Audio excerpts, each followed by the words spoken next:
Radhika Kumaraswamy budget ಹಂಗಿದೆ ಮೇಡಮ್ದು picture ತರನಾ. ಓಕೆ ಎಲ್ಲರೂ ಹಲೋ ಮೇಡಮ್ ರೆಡಿನಾ?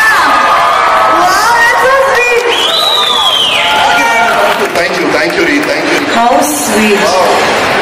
ಹೂ ಮಳೆ ಫುಲ್ ಮಾಡಿದ್ವಿ. ಥ್ಯಾಂಕ್ ಯು ರೀ.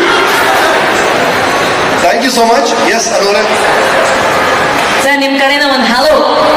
ಹಲೋ ಹಾ ಹಲೋ ನಮಸ್ಕಾರ ಕರ್ನಾಟಕ. ಮತ್ತೆ ವೀಕೆಂಡ್ ಬಂತು. ನಾನು ರಮೇಶ್ ಮಾತಾಡ್ತು. ಶುರು ಮಾಡೋಣ. Weekend with Vaira Devi. ಬಹಳ ಖುಷಿ ಆಯ್ತು ನಿಮ್ಮನ್ನೆಲ್ಲ ಭೇಟಿ ಮಾಡಿದ್ದು. Thank you so much for your patience.